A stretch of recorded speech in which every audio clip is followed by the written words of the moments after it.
Good morning students.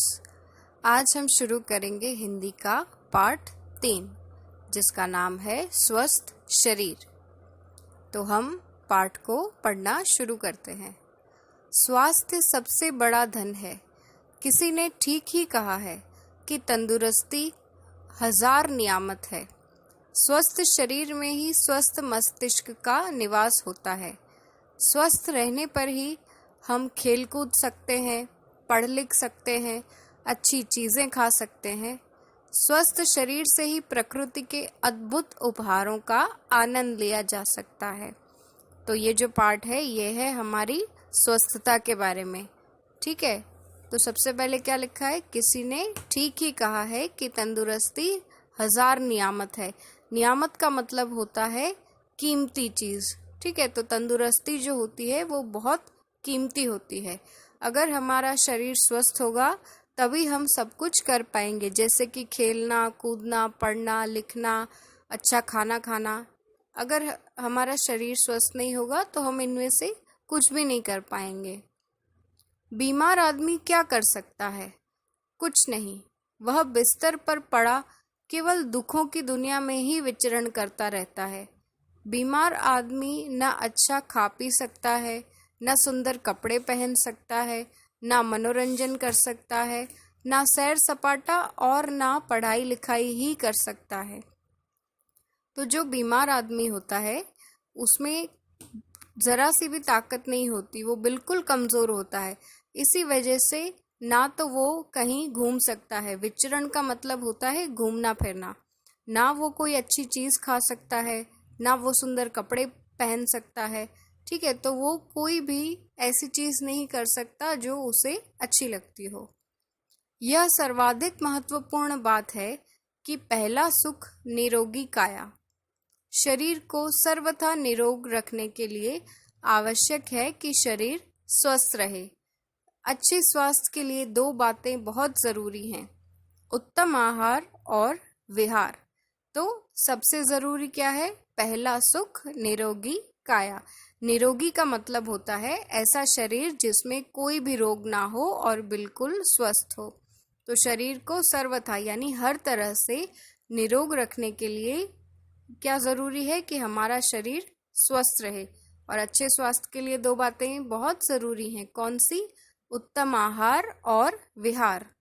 आहार से तात्पर्य उन वस्तुओं से है जो हम भोजन के रूप में ग्रहण करते हैं। यानी कि आहार मतलब जो भी हम भोजन खाते हैं, ग्रहण करना मतलब लेना। विहार से तात्पर्य है समय पालन, श्रम और व्यायाम से।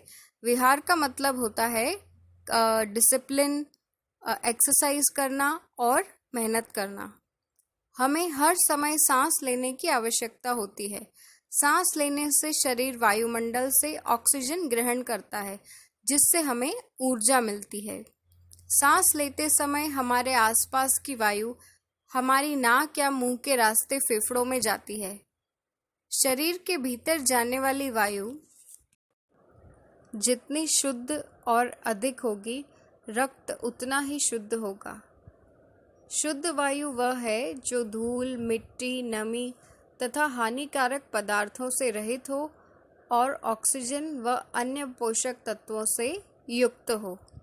तो हमें हर समय सांस लेने की ज़रूरत होती है और जो भी हवा हमारे आसपास होती है हम उसको एज अ सांस लेते हैं और हमारे नाक या मुंह से वो कहाँ जाती है? हमारे फेफड़ों में, और उसी से हमारे शरीर को ऑक्सीजन मिलता है, हमें ऊर्जा मिलती है, मतलब शक्ति मिलती है। और ये जो हवा है ये जितनी साफ़ होगी, धूल, मिट्टी और नमी रहित होगी, उतना ही ये हमारे लिए अच्छी है। कल कारखानों, घनी बस्तियों, बंद कमरों तथा गंदगी वाले स्थानों की वायु अशुद्ध होती है। हमें साफ और ताज़ी हवा में सांस लेना चाहिए। गंदी हवा में सांस लेने से फेफड़े खराब हो जाते हैं और सांस की जानलेवा बीमारियां हो जाती हैं। धूल या धुआं हो तो नाक तथा मुंह पर रुमाल रख लेना चाहिए। सदा नाक से सांस लेनी चाहिए, मुंह ढककर नहीं सोना चाहिए। तो हमें यहाँ कहा गया है कि हमें हमेशा ताज़ी और साफ हवा में ही सांस लेना चाहिए। कभी भी अपना मुंह ढककर हमें नहीं सोना चाहिए और सांस हमेशा हमें कैसे लेना चाहिए, सिर्फ नाक से लेना चाहिए, ठीक है। और जब हम गंदी हवा में सांस लेंगे तो क्या होगा, गंदी हवा में सांस लेने से हमें सांस की जानलेवा बीमारियां हो सकती हैं, हमारे फेफड़े भी खराब हो सकते हैं।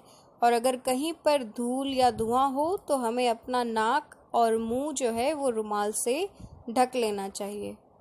आगे, जल के बिना जीवन की कल्पना नहीं की जा सकती। जल जितना शुद्ध होगा, रक्त भी उतना ही शुद्ध होगा और शरीर भी स्वस्थ बना रहेगा। शुद्ध जल में किसी प्रकार का रंग, स्वाद, धूल, मिट्टी और बदबू नहीं होती। तालाब का जल अशुद्ध होता है। इसी प्रकार गंदी जगह के पास के हैंडपंप, कुएं आदि का जल भी शुद्ध नहीं होता। ऐसे जल को पीने से पहले उबाल लेना चाहिए। नहाने धोने, रसोई के काम और पीने के लिए कभी भी प्रदूषित जल प्रयोग में नहीं लाना चाहिए। कुएं के पानी का प्रयोग करने से पहले उसमें लाल दवा पोटेशियम परमैंगनेट डाल देनी चाहिए। इससे उसमें उपस्थित सभी कीटाणु नष्ट हो जाएंगे। तो यहाँ हमें अब जल के बारे में जानकारी दी गई है और उसका महत्व भी बताया गया है। तो जल के बिना जैसे हमारा जो जीवन है वो बिल्कुल भी पॉसिबल नहीं है, लेकिन ये जल इस्तेमाल करने से पहले भी हमें हमेशा ध्यान रखना चाहिए कि वो जल बिल्कुल साफ हो। साफ जल कैसा होता है? साफ जल होता है कि जिसमें कोई रंग, स्वाद या बदबू, धूल, मिट्टी कुछ भी नहीं होता, ठीक है। और जो तालाब का जल होता है वो कैसा होता है? अशुद्ध होता है, क्योंकि जैसा कि हम यहाँ इस पिक्चर में देख सकते हैं कि तालाब के जल में कोई अपने जानवरों को नहला रहा है, कोई खुद नहा रहा है, कोई उसके पास कपड़े धो रहा है। तो इससे क्या हो जाता है? वो जल बिल्कुल अशुद्ध हो जाता है। उसी तरीके से गंदी जगह के पास जो भी हैंडपंप, कुएं आदि का जल होता है वो भी शुद्ध नहीं होता, ठीक है। तो अगर ऐसे जल का हमें इस्तेमाल करना पड़े तो हमें क्या करना चाहिए? हमें पहले उस जल को उबाल लेना चाहिए, ठीक है। और नहाने धोने, रसोई के लिए और पानी पीने के लिए कभी भी हमें प्रदूषित जल को इस्तेमाल नहीं करना चाहिए।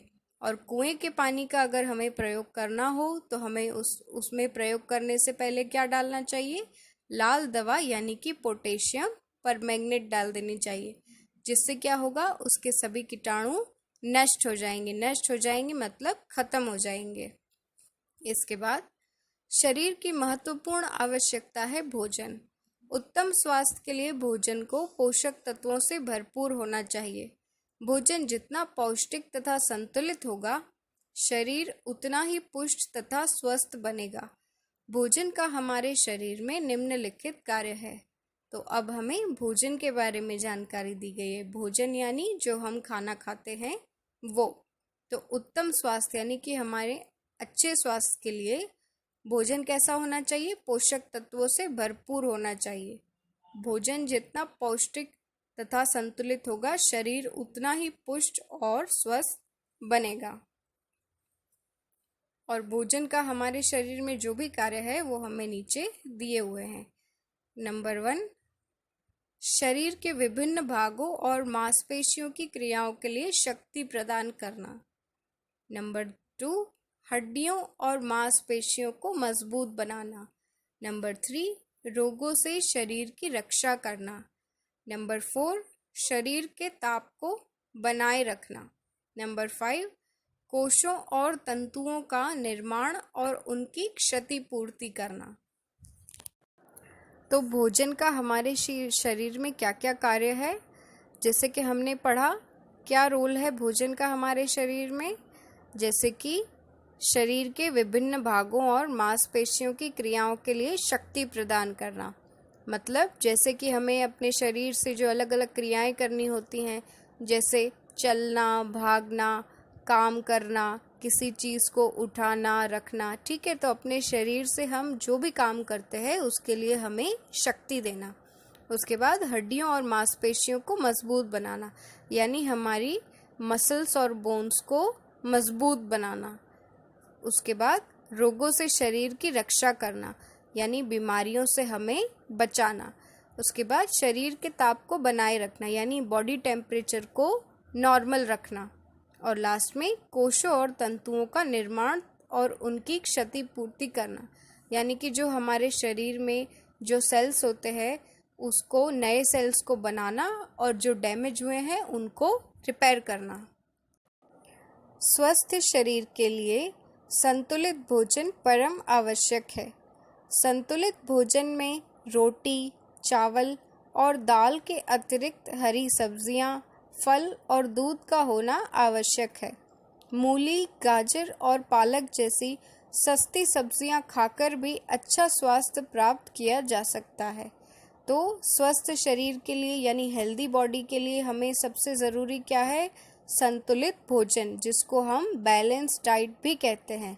संतुलित भोजन मतलब ऐसा खाना जिसमें सभी न्यूट्रिएंट्स यानी कि जो ज़रूरी है हमारे शरीर के लिए, ऐसे सभी तत्व जिसमें आ जाते हों उसे हम संतुलित भोजन कहते हैं। तो संतुलित भोजन में रोटी, चावल और दाल के अलावा हमें हरी सब्जियां, फल और दूध का होना भी ज़रूरी होता है। और मूली, गाजर और पालक जैसी सब्जियां खाकर भी हम अच्छा स्वास्थ्य प्राप्त कर सकते हैं। उत्तम स्वास्थ्य के लिए संतुलित आहार के अतिरिक्त उचित व्यायाम, प्रसन्न रहना और हंसना भी आवश्यक है। चिंता और क्रोध का बुरा प्रभाव मन पर ही नहीं शरीर पर भी पड़ता है। हमें कठिन विपत्ति के समय भी प्रसन्नचित्त एवं हंसमुख रहना चाहिए। तो सिर्फ संतुलित आहार ही हमारे शरीर के लिए सब कुछ है, ऐसा नहीं है। संतुलित आहार के अलावा भी ऐसी बहुत सी चीज़ें हैं जिनका हमें ध्यान रखना चाहिए, जैसे उचित व्यायाम, प्रसन्न रहना और हंसना भी ज़रूरी है। यानी कि हमें हमेशा चिंता करते रहना या गुस्सा करना, ऐसा हमें कभी नहीं करना है। हमें हमेशा प्रसन्न रहना है, खुश रहना है। इससे भी हमारे शरीर को बहुत फ़ायदा मिलता है। अगर हम गुस्सा करेंगे या हमेशा चिंता में रहेंगे तो हमारे शरीर पर भी उसका वैसा ही बुरा प्रभाव पड़ेगा। और चाहे कितनी भी मुश्किल हो, विपत्ति का मतलब होता है मुश्किल, बुरा समय, तब भी हमें कैसा रहना है? प्रसन्नचित्त रहना है, यानी कि खुश रहना है और हंसमुख रहना है, हंसते रहना है। प्रत्येक व्यक्ति सारा दिन काम में लगा रहने से थक जाता है, अतः शरीर को विश्राम की आवश्यकता होती है। नींद भी विश्राम का ही एक रूप है। शरीर को गर्मी में अधिक और सर्दी में कम विश्राम चाहिए, अतः खुली हवा तथा शुद्ध जल का सेवन करने, नित्य व्यायाम, पौष्टिक तथा संतुलित आहार और उचित विश्राम करने तथा जीवन को नियमित रखने पर ही शरीर को स्वस्थ रखा जा सकता है। सच मानिए, स्वास्थ्य ही सबसे बड़ा धन है, सबसे बड़ा सुख है। तो हमें इस लास्ट पैराग्राफ में सारे पार्ट की हमें समरी दे दी गई है कि हमें एक अच्छे शरीर के लिए क्या क्या करना ज़रूरी होता है। तो जैसा कि हमें अच्छे शरीर के लिए जिस तरह से संतुलित भोजन लेना ज़रूरी है, साफ़ हवा लेना ज़रूरी है, साफ़ पानी पीना ज़रूरी है, व्यायाम ज़रूरी है, उसी तरीके से जब हम थक जाते हैं तो हमें विश्राम यानी कि आराम करना भी ज़रूरी होता है। और जब हम सोते हैं तो नींद भी जो है वो भी विश्राम का ही एक रूप है, यानी सबको अच्छे से नींद भी लेनी चाहिए। गर्मियों में हमारे शरीर को ज़्यादा आराम की ज़रूरत होती है और सर्दियों में कम आराम की ज़रूरत होती है। तो हमें, जैसे कि मैंने बताया, खुली हवा, साफ पानी, संतुलित आहार, व्यायाम, पौष्टिक खाना, इन सब के साथ साथ हमें विश्राम की यानी आराम की भी ज़रूरत है और हमें अपने जीवन को नियमित रखने की भी ज़रूरत है। तभी हम एक स्वस्थ शरीर को पा सकते हैं।